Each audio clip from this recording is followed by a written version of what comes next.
Programa Arte de Viver. Apoio Sicom, Sindicato dos Condomínios Prediais do Litoral Paulista, a mão amiga no momento certo. E Santini Ortomolecular, terapia de reposição de oligoelementos via derme para o seu equilíbrio físico, emocional e metabólico.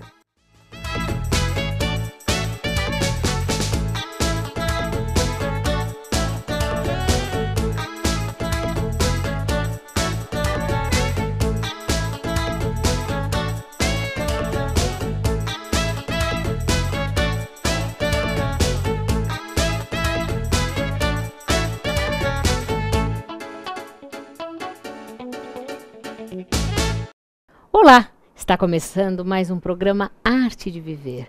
E hoje eu recebo meu querido amigo Francisco Almeida Prado Rocha de Siqueira para falar de maioridade penal. O Kiko já esteve aqui há uns meses atrás falando do seu livro Perdoa-me. Então veio como escritor e hoje vem como promotor de justiça da Vara de Família de São Paulo, não é? É uma alegria estar de novo aqui, revê-la e estar no seu programa. Com certeza, e para falar de um tema tão importante, porque já teve tanta celeuma, tanto problema, tanta gente brigando, né? Afinal, a pessoa, um menor comete um crime com 17 anos e deve ir para cadeia, deve ir para casa lá, FEBEM, antiga FEBEM, não vai, enfim, o que que faz, né? É uma questão bem difícil, a questão da maioridade penal. E aconteceu até uma coisa interessante. Quando eu trabalhava no crime, há uns 15 anos atrás, eu trabalhei durante uns 15 anos em varas criminais, vara do júri, vara de execuções penais, e uma vara criminal por 15 anos. Mas naquela época não se discutia a questão da maioridade penal. Não se falava de reduzir. Então, eu não pensei muito nesse assunto. Mas depois de receber o seu amável convite, eu comecei a pensar, a pesquisar, a estudar sobre se seria bom reduzir a maioridade penal ou não. E me surpreendi, porque antes eu pensava assim, não pensava, mas a gente vê essas notícias que você se referiu de crimes, temos que abaixar mesmo. Mas estudando o assunto e refletindo, eu mudei de opinião. Se você me perguntasse, antes do seu convite, você é a favor da maioridade penal, eu diria sim. Hoje, depois de ter, durante o período que eu fiquei refletindo e estudando, eu mudei de opinião. O que você pensa hoje? Na verdade é o seguinte, o que é maioridade penal? Sim. Maioridade penal é uma definição legal de que a partir de determinada idade, que no Brasil é 18 anos, a pessoa responde pelos delitos que fizer, pelos atos contrários ao direito, penalmente, criminalmente. Isso assim, cada país tem autonomia de definir qual é essa idade. Tá. Os tratados internacionais apenas mencionam que para os menores de 18 anos não deve haver nem a pena de morte, nem a prisão perpétua. Ok. O resto, cada país soberanamente decide como fazer. E há uma certa confusão terminológica entre maioridade penal e responsabilidade penal. Tá, qual é a diferença? Então, maioridade penal é a data a partir de qual a pessoa responde criminalmente como se fosse um adulto, assim, sem nenhum atenuante, vai para a cadeia mesmo, é tratado como uma pessoa capaz que praticou um delito.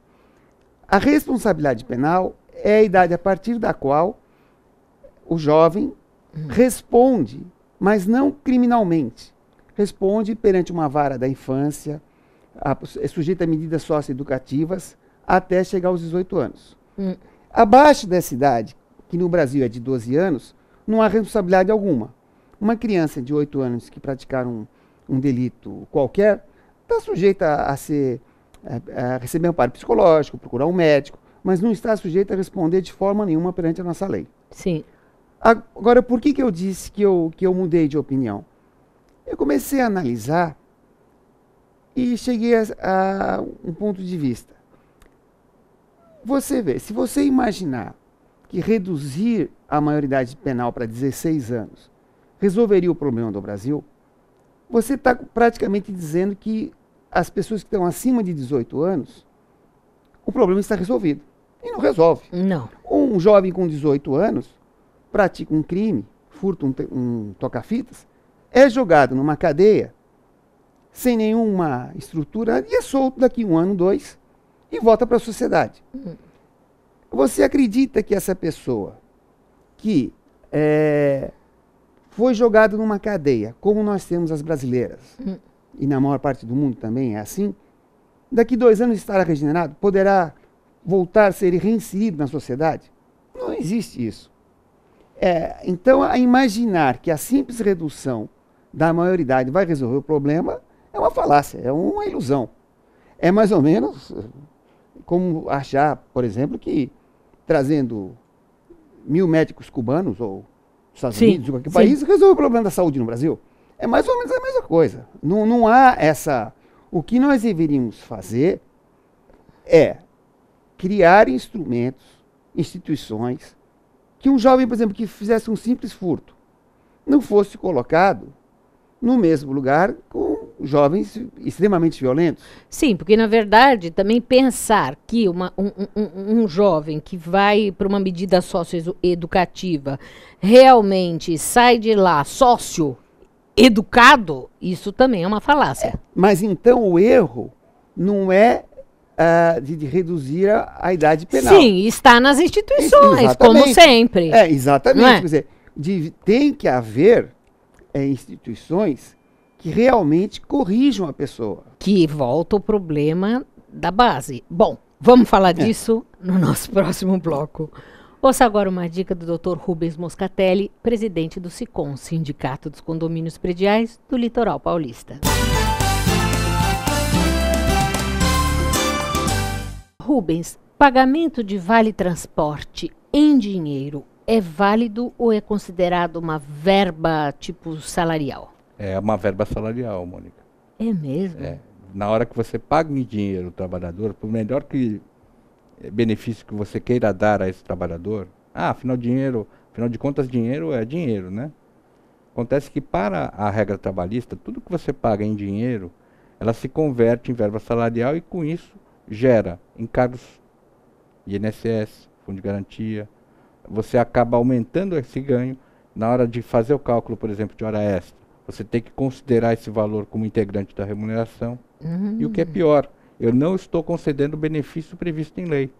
O benefício previsto em lei é concessão do vale ou, hoje em dia, do cartão transporte, pelo qual o trabalhador vai de sua casa ao trabalho e de trabalho até sua casa.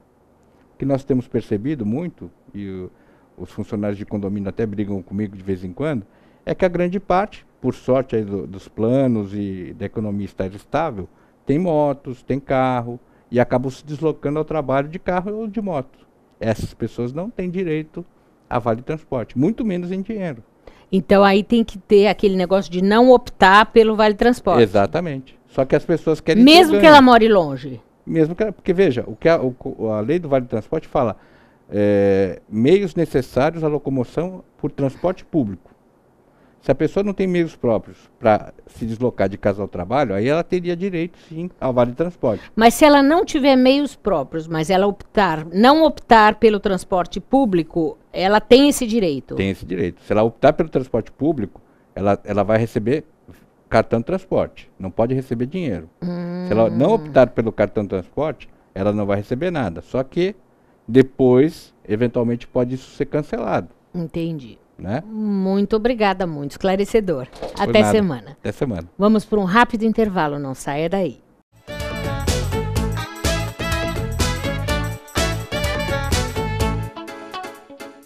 Mãos constroem, destroem, como também sinalizam a insatisfação e até mesmo a dúvida. Por isso, quando se fala em viver em condomínio, é necessário viver em boas mãos. O SICOM há mais de 20 anos oferece cursos, palestras e orientações jurídicas para questões condominiais. SICOM, a mão amiga no momento certo. Avenida Conselheiro Nebias 472, telefone 33263083, sicom.org.br. O Smart Center oferece salas executivas que podem ser utilizadas por hora, dia ou mês, além de auditórios para treinamentos, cursos e seminários, salas de reuniões e o exclusivo programa Link, em que o cliente pode divulgar o endereço e telefone do Smart Center para receber encomendas, correspondências e recados. Uma opção inteligente que tem como diferencial aliar comodidade e baixos custos. Smart Center, o seu escritório virtual definitivo.